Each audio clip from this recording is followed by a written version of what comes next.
Hello and welcome to the Alberta Update. A look at what's happening in your province. We are back after a hiatus for the summer months. Thank you for being with us today. Coming up on the program, we'll talk to Education Minister Demetrios Nicolaides about changes in your kids' classroom this year, including the ban on cell phones.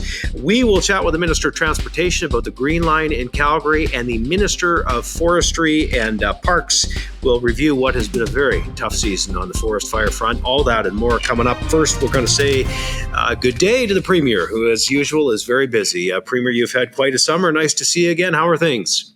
Hi, Bruce. Fantastic. I just love it when we get into summers because it's festivals, it's rodeos, and it's a very big province. And so we have to take a lot of time traveling around, and it's always so great to connect with people where they are, find out what's on their mind. I had a terrific time. Yeah, some of the highlights, Premier, because you put on a lot of miles this summer. Well, I suppose there was a sad highlight of the summer, which was, of course, the devastation that happened in Jasper. And we continued to have another terrible forest fire fighting season. And so I had a chance to visit there a couple of times to be able to do what we can as a province to help Parks Canada and Jasper Municipality on the road to recovery. So we'll have probably lots more to say about that over the course of the next year or year and a half as they rebuild. But also went up to Lacrete. It's so amazing to be in the Peace Country in Grand Prairie. Of course, I was down at various festivals in Lethbridge, Calgary Stampede, K-Days. Went over as well to Lloydminster yesterday and Fort McMurray today, and everything in between. I think I've done about 14 town halls and have six or more to go. So I've had a really terrific summer talking to people. You bet. Listen, and to your first point, we'll have Minister Todd Loewen on in a few minutes. We're going to talk more about Jasper and the rebuild that's underway and everything that people need to know about that in the forest fire season. I want to switch to talk about some of the federal politics because there's a big impact on Alberta with what's going on. So the NDP dropped their coalition deal with the Liberals, but the Bloc said, "Hey, we'll gladly pick this up." That is troubling news for Alberta for several reasons. What are your thoughts? Oh my gosh. If I thought that the NDP Liberal coalition was bad, and it has been bad for our province because they have been so hostile to our energy sector at the federal level, they've been supporting them all the way through on a carbon tax, which has created an affordability crisis.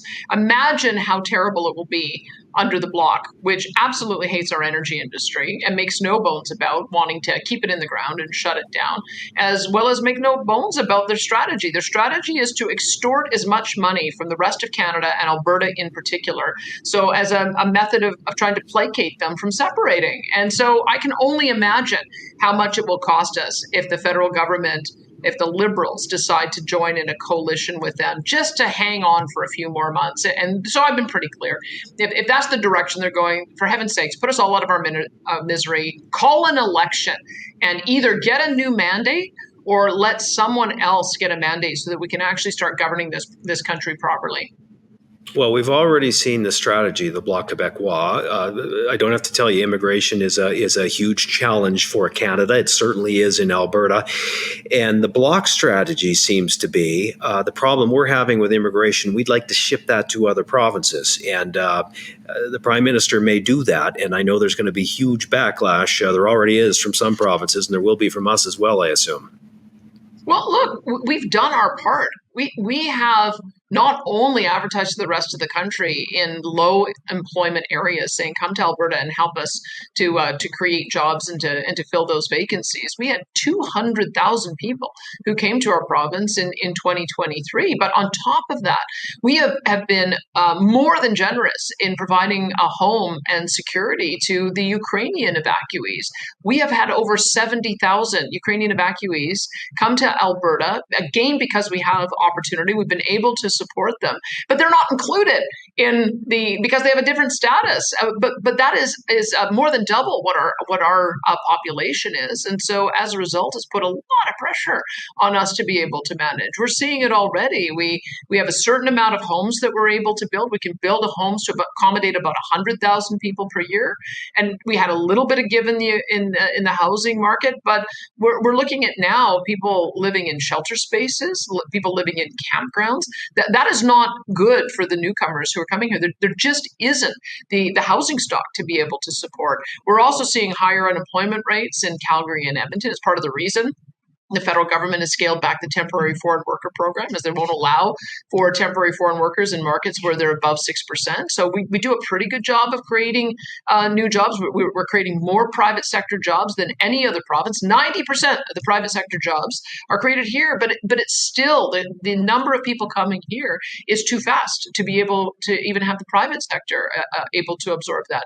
Not to mention what we're seeing in schools. Our schools are just busting at the seams because as newcomers come here, both Canadians and those from around the world, they have large families, and so we've got school space issues that we're facing. We've got healthcare pressures that we're facing.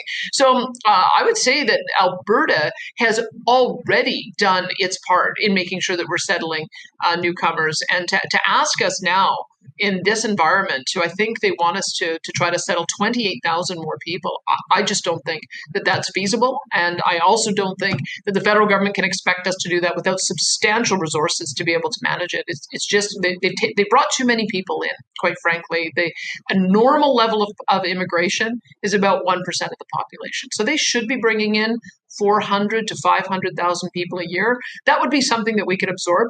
They brought in 1.84 million people in 2023. And now they are asking all of the provinces to try to cover for the extra pressure. It's not fair. It's not right. Immigration is supposed to be a concurrent responsibility under Section 95, and they have just gone too far. So I can tell you, I'm seeing all the other premiers saying exactly the same thing. Yeah. Look, it just seems bizarre, doesn't it, that a separatist party, a party that's goal is to separate from Canada, is holding the balance of power in the federal government. We could talk about it all day. It's just so bizarre. I want to talk about some of the more positives in Alberta that we can focus on. Though you've been in Lloydminster, you've been in Fort McMurray this week. Some good news coming out of that region. What's the mood like up there? Well, my goodness, Lloydminster, what an incredible place at the Heavy Oil Show. They've been operating now for 40 years. They hold their conference every 2 years. And it's a different type of heavy oil production, of course, because most of it is SAGD. So you've got a lot of small operators and a lot of family businesses. I was meeting third generation business owners there. So much that they're doing as well on innovation in being able to create a safer environment so that there's less danger to people working on rigs, create less waste by having new innovations to make sure that there isn't any spillage, and also some of the methane capture technology that they're doing. It's part of the reason why we have been able to make such great strides on reducing methane emissions. And it all comes from that really entrepreneurial sector of our energy sector. And technology is going to continue to be the way that we're able to increase production while reducing emissions. And I'm just arrived in Fort McMurray last night, got the other type of heavy oil show going on here, dominated, of course, by the big oil sands operations, the mining operations. And so I'll probably hear a little bit of a different feedback. But the mood is good. People are finally feeling like they've gotten their groove back, finally busy again, because you have to remember things were pretty bad from 2014 to about 2022. And so we've had a couple of really good years, and it's nice to see that people are feeling optimistic. You're off to New York soon. What's the agenda? Well, ATB invited me to come down with them and to talk to investors. And I think the message has been the same. Whenever I go to the United States, I say, look, our energy industry is one that you should be investing in. You have to remember there has been a very aggressive de-investment campaign led by some of the extremists in Quebec, mind you, that want to prevent our energy sector from being able to thrive, from being able to get dollars so that they can continue to produce the resources that we know the world needs. And I want to just affirm for American investors that we are the responsible producer of energy. Not only are we the biggest export partner to the United States, we have the ability to backstop them on North American energy security. And they can feel some confidence that when they're investing in Canada and our heavy oil production, that means they don't have to invest in places like Iran or Venezuela, which has competitive products. We are the best friend of America, and we continue to have groups like Pathways that are working very hard to adopt new types of technology, carbon capture utilization and storage, exploring small modular reactors, looking to direct air capture as a way of getting to neutral by 2050. So I think it's an incredible news story. And I can't stop bragging about our industry. So I'm going to make sure I do a little bit of bragging down there. You shout it from the rooftops. Listen, appreciate your time. Know how busy you are. Safe travels, and we'll see you again. You bet. Thanks, Bruce. All right, there's Premier Danielle Smith joining us on the Alberta Update today. Well, students are back in the classroom for the 2024-2025 school year, and things are a little bit different this year. The Minister of Education is Demetrios Nicolaides, maybe the busiest guy in cabinet these days with all that's going on, and he joins us today. Minister, thanks for popping in. Of course, my pleasure. How are you, Bruce? Hey, I'm doing great. Listen, a lot of changes this year, but let's start with the overall message, the message to kids, an exciting time of the year from you, the Minister of Education. Of course, yeah, happy to. First and foremost, just want to wish all the students and their parents and families out there my very best for the start of the upcoming school year. I know it's always a time of some hesitation, anxiety, but also excitement. We're seeing that, of course, in my own household. Students, my kids wondering who their friends are, that are going to be in their class or not, who their teachers are going to be. So just want to wish everybody the very best as the school year gets underway. You've made some changes. We're going to talk about all of them here and give parents some information, some of them concerning literacy and numeracy. What will be different for kids? What will parents expect this year? Yeah, so students and parents will see an enhanced program of screening in both literacy and numeracy. So these aren't tests; they don't count towards a grade. I know some folks are trying to brand them as standardized assessments. These are screeners that have been developed by academics. And that help to successfully pinpoint whether a student is at, below, or above their peers in their reading, writing, and math abilities. And I know as a parent, that's critical and essential information that we want to know about our kids, especially in those formative years. So we've introduced the screeners, and they will be mandatory starting kindergarten up until grade 3. And then we're also looking at additional screeners to come online in future years in grades 4 and 5. The kindergarten screeners will start in January. And then for grades 1 to 3, that'll start in September, again in January, and then again in June for students who have been identified. But of course, screening is just one thing. Once we've screened a student and identified that a student may need some additional support, there are ready-made intervention plans who have been developed by academics, world-leading experts that have been supplied to our school boards so that they can use those intervention plans to help get that student up to grade level if they need some additional help. All right, listen, one that a lot of people are talking about, of course, and in my house for sure, and I bet many others, the ban on cell phones in classrooms. And many parents say this was long overdue, but no doubt there's an adjustment period as well because kids have been using them for so long. Talk about that, the motivation behind it, how it's being implemented. Yeah, I think there's two key motivations for the new rules around cell phones. Number one, to reduce distractions. When students are in class, of course, their primary attention should be focused on the instruction that they're receiving.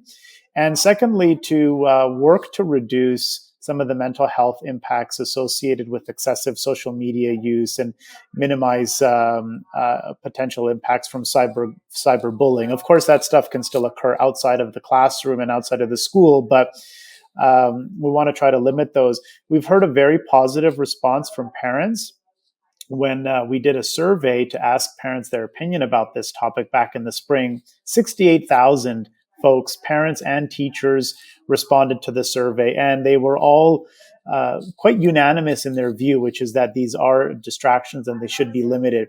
I've talked to several school boards over the past couple of weeks as the new school year gets underway. They're all saying, the ones that I've talked to have all been saying that the implementation is rolling out very well. There's a lot of appreciation from teachers and families about the clarity of the rules, and things seem to be moving smoothly. To kick off the school year, you were recently joined by the Calgary Board of Education, the Catholic School Division as well, highlighting some career opportunities. several new collegiate spots available. Tell us more about that. Yeah, over the past couple of years, we've been providing some new investment into collegiate schools. So, collegiate schools are essentially pathway opportunities for students who are interested in a particular career or occupation. They know what direction they want to go. Collegiate schools help to align their high school and junior high programming with post-secondary programming. So, there's partnerships with a post-secondary institution. We have about 7 of these collegiate schools coming online this fall. We're excited about these new pathways open up, again, for those students who have some clear line of sight about where they want to go and what they want to do.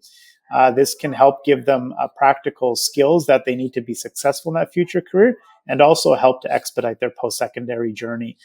So we're hoping to see more come online as well in future years. The new K-6 social studies curriculum is being piloted and highlighted, I guess. I just invented a new word.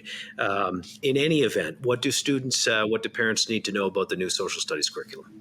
Well, a couple of things. We are at the piloting stage, which is a critical and important stage in the development. We had over 8 months of consultation around content and subject matter. We've been able to nail most of that down. And now many teachers are practicing it and testing it out in the classroom. Over this current school year, our teachers that are piloting the social studies curriculum will be providing feedback to my ministry on a monthly basis about tweaks, changes, opportunities, and then it will become mandatory in all schools in September of 25.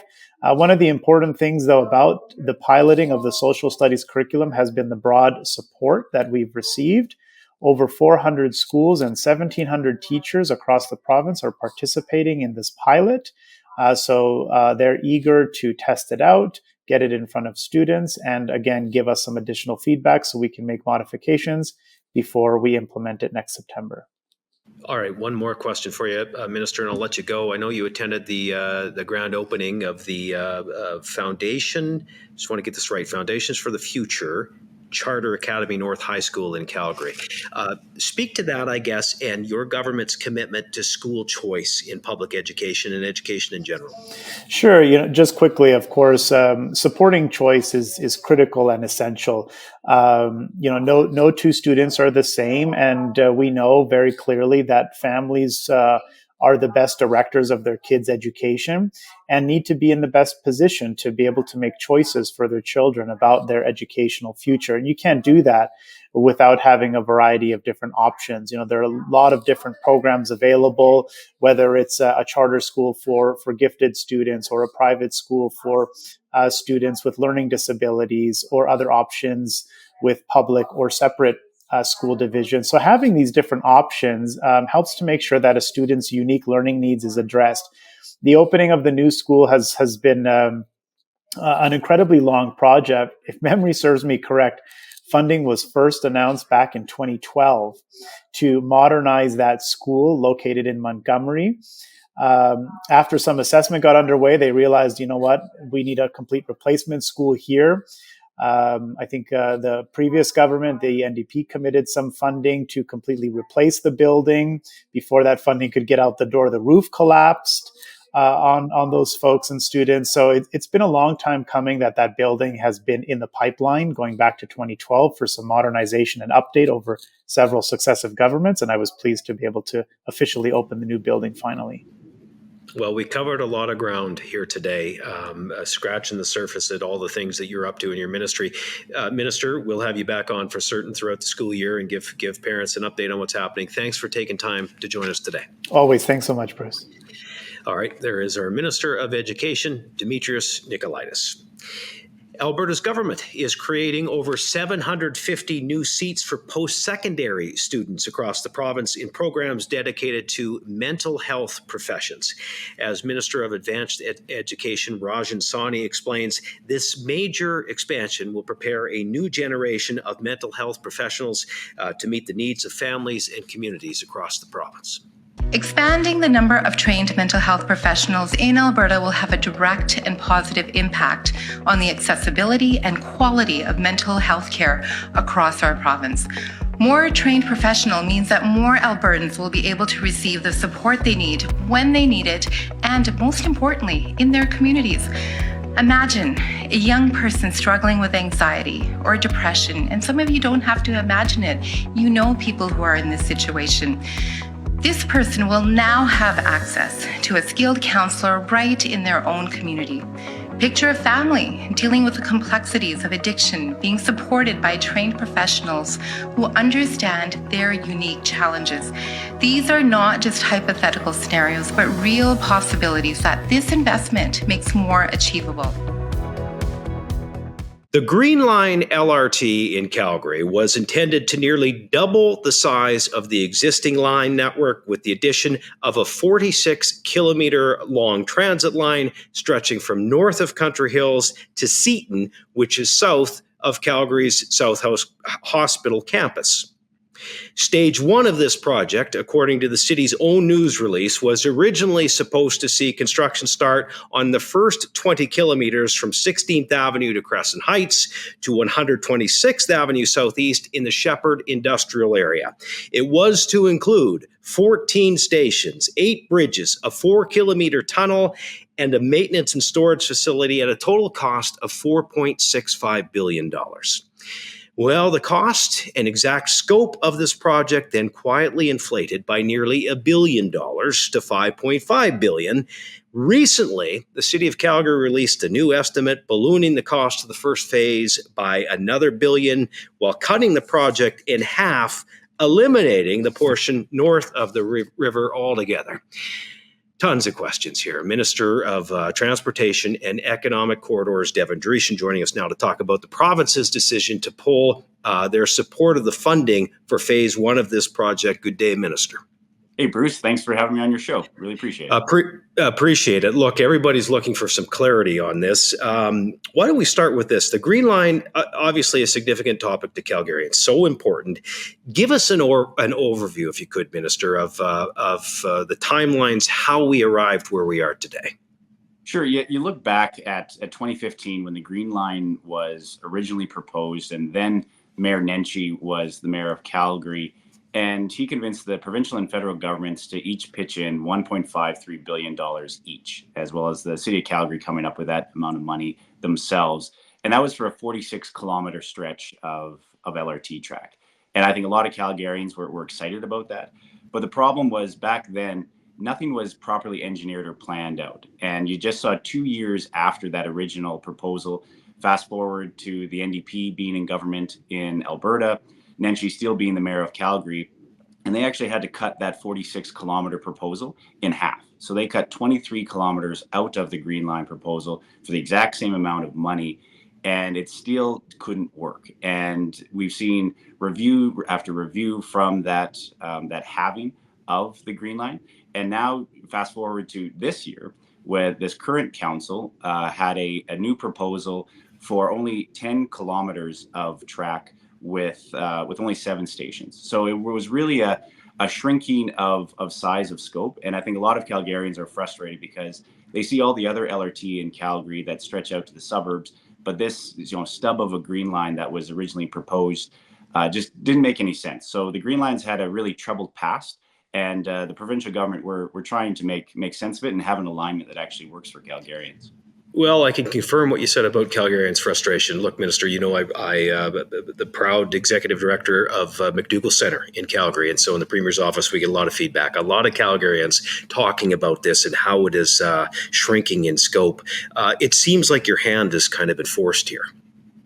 Well, yeah. And you look at, again, the original proposal being $4.6 billion, now ballooning up to $6.2 billion. But again, for an ever shrinking line, that's something that doesn't make sense to us. And when we've spoke with the mayor, or the current mayor, and with council, there's been an obsession for them to go underground and downtown. And those are very expensive stations, something that we think an above ground alignment allows you for the same amount of money to be able to stretch farther into the southeast part of Calgary where Calgarians live. and are going to actually see an increase in ridership. So that's our focus and our alignment that we're going to be starting really soon. And we'll see by December this new alignment that we'll share with the City of Calgary and all Calgarians, so that they can see a longer green line with more riders, and hopefully for the same amount of money.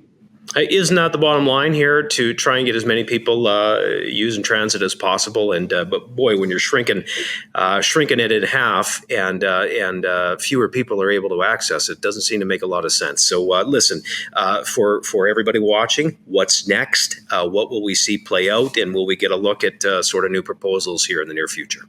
Yeah, so we, as a province, we love building LRT projects, because obviously that relieves traffic for commuter traffic, for truck and car traffic. So we love to see transit projects work.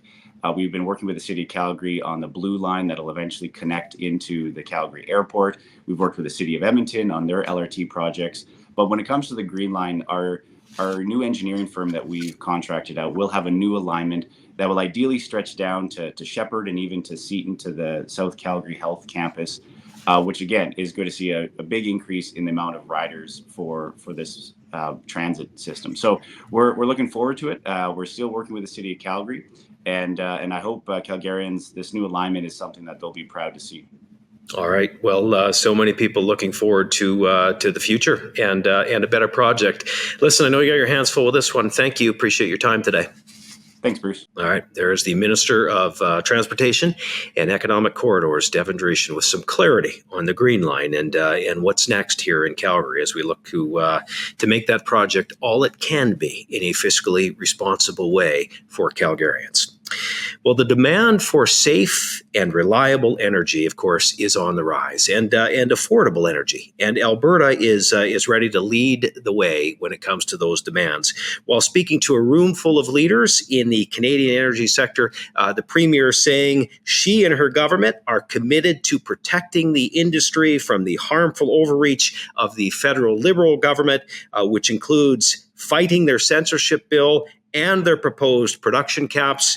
The Premier making it clear that Alberta's government will continue to stand up for Alberta's energy sector. Do what we must to protect the country's most important industry. Now, I wish it wasn't this way. Alberta is eager to work with Ottawa as partners for Canadian prosperity. We want to keep developing our resources and sharing the returns to build a stronger nation. That will always be our intent. So my message is simple. The facts are on our side. Optimism and prosperity are on our side. We are taking the high road, and I invite anyone with an interest in Canada's future to join us. Thank you. I'm looking forward to the conversation. It was a very tough season, tough summer when it came to forest fires here in Alberta. Residents in Jasper, of course, will be rebuilding for quite some time after fire ravaged that community. And lightning sparked several fires in the national park in mid to late July. On July 22nd, the Alberta Emergencies Management Agency issued an evacuation order for the national park. An estimated 25,000 people, including the roughly 5,000 residents of Jasper, had to flee into the night. The fires burning more than 33,000 hectares and destroying a third of that historic town site. Of course, it means so much to so many of us. With the help of hundreds of forest fires in Alberta and Canada and around the world, well, the fires are now classified as being held. Minister of Forestry and Parks, Todd Loewen, joining us now with more on this and the latest on the wildfire situation. Welcome, Minister. Yes, thank you very much. Good to be here. Minister, let's start with some sad news. I know you'd want to touch on that, of course. Morgan Kitchen, he's a 25-year-old wildfire firefighter from Calgary, tragically killed fighting those fires in Jasper. Our thoughts and prayers certainly with him and his family. It was a tough time for everybody. Your message to his family, and I guess all of our first responders who work so hard for us this summer.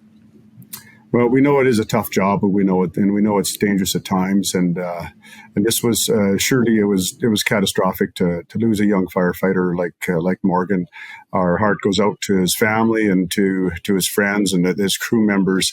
I know that's been tough for them to deal with, and again, it definitely a tragedy, and again, we do everything we can to make sure that we keep our firefighters as safe as possible. Like you mentioned, we have firefighters that come from around the world, and it's, we want to make sure that everyone is as safe as possible. But unfortunately, accidents do happen and things do happen. And it just, it was definitely a sad day for ourselves and Alberta Wildfire, but a sad day for all Albertans. Yeah, well said. Listen, just a tough one all around. Certainly a devastating summer, wasn't it, in Jasper? How are things going there? How's the recovery? What's the province up to? How can we update Albertans? Well, the fire, went from out of control to being held, and now is considered under control. So it has progressed quite well as far as being in a safer situation. That fire, there will be some work to be done for quite a while on that fire. Parks Canada is the one that manages that fire and manages the response to it, and we give them all the support that they asked for right from the beginning to see if we could do whatever we could do to help to keep that fire from the town of Jasper and to mitigate the damaging effects of it. So as it sits right now, we're probably in a pretty good position as far as the fire is concerned, but again, still more work to do. I think a lot of people were surprised at what you just mentioned, at who has jurisdiction there when it came out what had happened. Because, sadly, when something like this happens, there's a lot of finger pointing immediately when really all everybody wants to do is the best to make sure it doesn't happen again. So what do we learn from this? How do we as a province make sure that we can better protect our spaces, our people, our places in these government parks and places where the federal government does have jurisdiction? Yeah, so like you say, Parks Canada has control over the fires at the start in their area. They have their own teams, their own equipment, their own contracts with outside firefighters to help. We have a direct relationship with them, of course, especially when it comes to fires in Alberta. We can go through organizations that help deliver supplies, equipment, and manpower across Canada, but we go directly through them and make sure that we get them whatever they needed to make sure that we kept that fire in the best situation we could. And that happened right from day one. When that fire started, that day we did have personnel and equipment helping on that fire. But again, it was under their control and their jurisdiction. And so we were there just to provide help wherever we could. Minister, I remember speaking to you about the forest fire season before it got underway, and you were telling us that there were a lot of lessons learned from 2023, which was another terrible year, and there were new technologies being implemented in 2024. So can you speak to that, sort of how things differed, how prepared you were, how did that play out? Yeah, so we were definitely substantial changes from last year when it came to wildfire fighting. Probably the most dramatic changes from one year to the next that Alberta Wildfire has ever seen. One of the things we did right off the bat is working with the budget and everything. We increased the budget by over 50%, and that's the budget going into the wildfire season. When we're actually fighting fires, that money comes out of contingency, and we did increase the contingency amount of money too. So we made sure that we had all the resources possible ready for this fire. We hired extra firefighters, 100 government firefighters and plus 40 contract firefighters. And again, we increased the number of planes that we had working. We made sure that we had the night vision helicopters going. Those night vision helicopters were extremely helpful in battling wildfire because fires are more subdued at night, and the work that they do at night is far more effective than what's done in the daytime. It's probably never too early to look ahead, learning what you did in 2024 and 2023. What changes might we see on the horizon for next year? Well, I think one of the main things we're focused on right now is mitigation, making sure that we protect our communities. We started the Community Fire Guard program last fall. We kicked that off, and so we have communities that are working with plans right now to make sure that they have fire guards around their communities and make sure that they can protect their communities. We've been proactive with that. We've been reaching out to these communities that we feel are at risk and making sure that they have what it takes to protect their communities. It's a lot of work to be done. When these fires come in, like for instance, like the fire that came into Jasper, it came in with such fury that that when you have a fire guard, you need to make sure that fire guard is wide enough, and you need to be able to make sure you have thinning of trees even before that, because even a half-mile fire guard on a fire like that fire would have jumped that easily. And we've seen fires jump the Peace River Valley, which is a mile. And so when it comes to protecting communities, there's a lot of work to be done. It's not going to be done overnight, but we need to be diligent at working at this and make sure that we're doing our best to protect those communities. Well, we are grateful for the work you and your team are doing, Minister. And as you said, grateful to all those that put their lives on the line to help us with these situations every season. Thanks for joining us today. Appreciate it. No problem. Thank you. Appreciate it too. All right. There's Minister of Forestry and Parks, Todd Loewen, on the Alberta Update. Well, Alberta is working to create the most comprehensive recycling program in the entire country. Starting in April of next year, families and businesses will be able to recycle more electronic items, from cell phones and appliances to power tools, even lawnmowers. As Minister of Environment and Protected Areas tells us, Rebecca Schultz, Alberta is also developing Canada's first provincial recycling program for solar panels, EV batteries, and wind turbines. Alberta continues to lead the way with one of the most effective and efficient approaches to waste management and recycling in all of Canada. Being a province of problem solvers and innovators, 4 years ago, Alberta embarked on a pilot program to recycle more electronics, and it has been a huge success. Since the pilot began, Albertans have recycled nearly 15,000 tons of electronics. That's the weight equivalent of 4,000 cars kept out of landfills. Starting on April 1st, 2025, this e-pilot will become a permanent part of Alberta's province-wide recycling system, creating the biggest and best system in Canada, but of course also meeting the needs of both today and tomorrow. Families and businesses will be able to recycle over 500 extra electronic items, from cell phones to power tools to lawnmowers, and of course so much more. This expansion will keep 5,500 tons of waste out of landfills every single year. Electronics recycling is complex work, and that's also why the Alberta Recycling Management Authority has provided $250,000 to help Quantum Recycling install a cutting-edge AI-powered X-ray system. This technology scans materials in real time, instantly identifying hazardous waste within the e-waste system. It saves valuable time and resources while ensuring the safe and responsible recycling of all hazardous materials. It is safe to say that Albertans are passionate about reducing waste and, of course, protecting and stewarding our environment.